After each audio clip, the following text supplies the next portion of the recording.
வணக்கம் உறவுகளே. விஜய் அவர்களின் ஆட்சியில் வீழ்கிறதா தமிழ்நாடு? விஜய் ஆட்சிக்கு வந்ததிலிருந்து தமிழ்நாடு பொருளாதாரத்தில் கீழ் நோக்கித்தான் செல்கிறது என்று அண்மையில் வெளிவந்த பிஸ்னஸ் ஸ்டாண்டர்ட் என்ற செய்தித்தாளில் ஒரு கட்டுரை வந்திருக்கிறது உறவுகளே. அதில் அண்மையில் பதவி மாற்றங்கள் ஏற்பட்ட மாநிலங்கள் வெஸ்ட் பெங்கால், கர்நாடகம், கேரளா, தமிழ்நாடு, இந்த 4 மாநிலங்களை அவர்கள் ஒப்பிட்டிருக்கிறார்கள். அந்த ஒப்பீட்டில் பதவி மாற்றத்துக்கு பிறகு தொழிலில் பொருளாதாரத்தில் முதலீட்டாளர்களை ஈர்ப்பதில் கீழ்நோக்கி செல்கிறது தமிழ்நாடு. அந்த வரிசையில் கடைசியாக 4ஆவதாகத்தான் இருக்கிறது தமிழ்நாடு என்று அவர்கள் சுட்டி காட்டியிருக்கிறார்கள். தேசிய மட்டத்தில் 6ஆவதாக இருந்த தமிழ்நாடு இப்பொழுது 17ஆவது இடத்துக்கு தள்ளப்பட்டிருக்கிறது.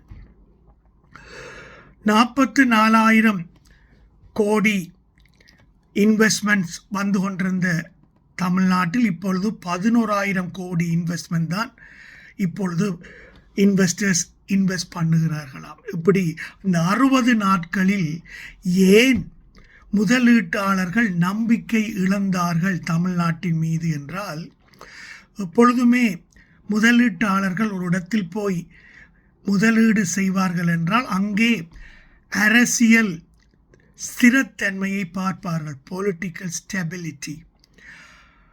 விஜயின் ஆட்சி தொடர்ந்து நிலைக்குமா கவிழுமா என்ற ஒரு கவலை அவர்களிடம் இருப்பதால் தான் அவர்கள் துணிந்து இங்கே எந்த முதலீடுகளையும் செய்ய வருவதில்லை என்ற குற்றச்சாட்டு எழுகிறது உறவுகளே.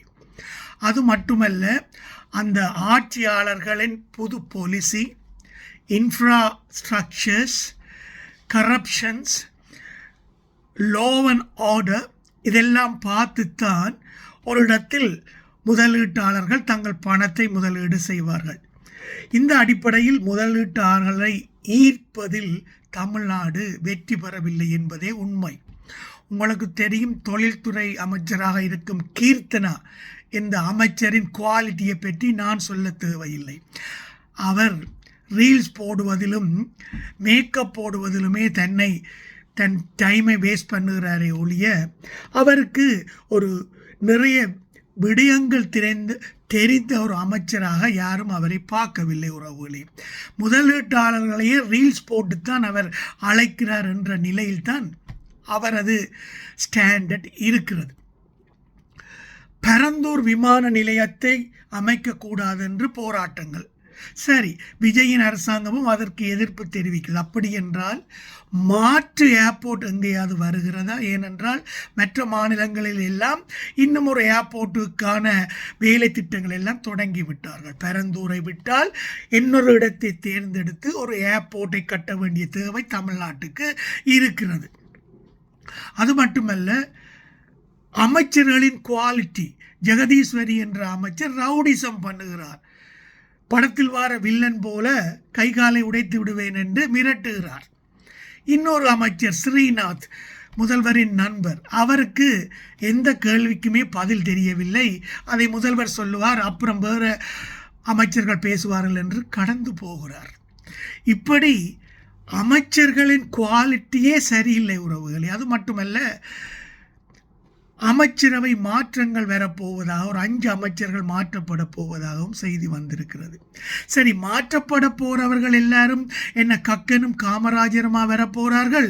எல்லாரும் கட்டவுட்டுக்கு பால் ஊற்றினவங்களும் பிளாக் டிக்கெட் விற்றவங்களும் இப்படி ரவுடிசம் பண்ணினவங்க, அல்லது மாற்று கட்சியில் இருந்து அமைச்சரவை பதவியில் இருக்கும் பொழுது கோடான கோடி ஊழல் செய்தவர்களை நீங்கள் குதிரை பேரத்தால் உள்ளே எடுத்திருப்பீர்கள், அவர்களுக்கு பதவி கொடுப்பீர்கள், அவர்கள் மீண்டும் ஊழல்லாம் செய்ய போகிறார்கள் உறவுகளே.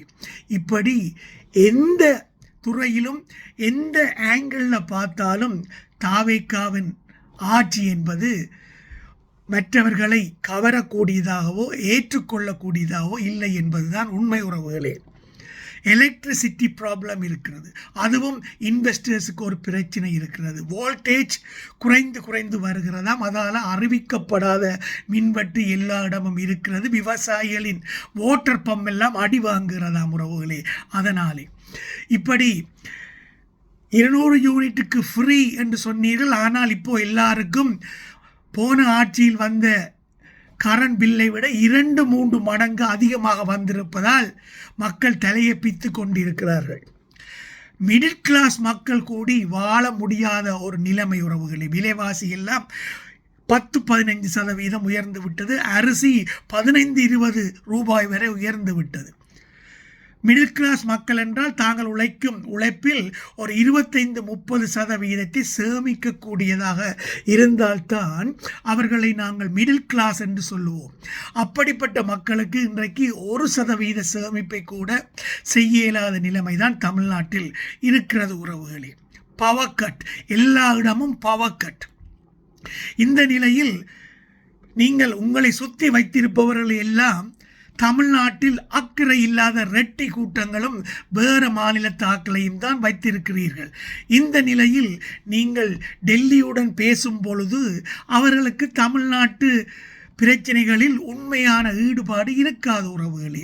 தமிழனாக இருப்பவனுக்கு மட்டும்தான் தமிழ்நாடு மக்கள் மீதோ விவசாயியின் மீதோ தமிழ்நாட்டு பொருளாதாரம் மீது அக்கறை இருக்கும். சொல்லுவார்கள் தானாடா விட்டாலும் தசையாடும் என்று சொல்லி. ஆனால் உங்களை சுற்றி இருப்பவர்களோ தமிழ்நாட்டுக்காரர்களே, தமிழ் பேசுபவர்களோ அல்ல. இந்த நிலையில் தமிழ் மக்கள் எப்படி உங்கள் அரசாங்கத்தை நம்புவார்கள்? அது மட்டுமல்ல, உங்கள் ஜனநாயகன் படமே அட்ட ஃப்ளப்பாகி போனது. தியேட்டர்கள் எல்லாம் ஃப்ரீ வாட்டர் பாட்டில் கொடுத்து மக்களை எல்லாம் உள்ளே கூப்பிடக்கூடிய நிலைமையில் தான் இருக்கிறது. ரஜினியோடு உங்களால் போட்டி போட முடியாது என்பது அப்பட்டமான உண்மை சினிமா துறையில் உறவுகளே. இப்படி அமைச்சர்கள் சரியாக பேசுகிறார்களா? முதல்வர் வாயே திறப்பதில்லை. அப்படி என்றால் அமைச்சர்களையாவது சரியாக ட்ரெயின் பண்ணி பேச விட வேண்டும். ஆனால் அவர்கள் பேசுவதும் புரிகிறதில்லை. அவர்களுக்கு என்ன பேசுவது என்றும் தெரியவில்லை. ராஜ்மோகன் அவர்கள் பேசும்பொழுது அவர் இன்னும் பட்டிமன்ற பேச்சாளராகவே இருக்கிறார், ஒரு அமைச்சராகவே இல்லை. முதல்வரே இன்னும் நடிகராகவே தான் இருக்கிறார் என்ற ஒரு குற்றச்சாட்டும் இருக்கிறது. நிர்மல்குமார் பேசுவார் என்றால் அவர் ஏற்கனவே 4-5 கட்சியில் இருந்து தாவேக்காவில் வந்து இணைந்தவர். அவரும் சரியாக பேசுவதில்லை. இதுவரை காலமும் ஆதவ் அர்ஜுனா தன் குரலை ஆங்காங்கே எழுப்பிக் கொண்டிருந்தார். எல்லா விடயங்களும் முதல்வர் வாய்மூடி மௌனமாக இருந்தாலும் ஆதவ் அர்ஜுனா ஏதோ அரசாங்கத்தின் சார்பில் பேசி கொண்டிருந்தார். ஆனால் இப்பொழுது ஏதோ ஒரு காரணத்தினால் ஜோசப் விஜய் அவர்கள் அவரது வாய்க்கு பூட்டு போட்டிருக்கிறார். ஏதோ உள்குத்து நடந்திருக்கும் போல இருக்கிறது. எப்படித்தான் பார்த்தாலும் இந்த தாவேக்கா அரசு நீண்ட காலம் நினைப்பதற்கு வாய்ப்பில்லை உறவுகளே. அதை பொதுமக்களும் விரும்புவதாக தெரியவில்லை. ஜோசப் விஜய் அவர்கள் வாயும் திறக்கப் போவதில்லை. தமிழ்நாட்டு பிரச்சினைக்கு ஒரு விடிவும் தாவேக்கா ஆட்சியில் கிடைக்கப் போவதும் இல்லை என்பதுதான் உண்மையான ஒரு செய்தியாக எடுத்துக்கொள்ள வேண்டியிருக்கிறது உறவுகளே.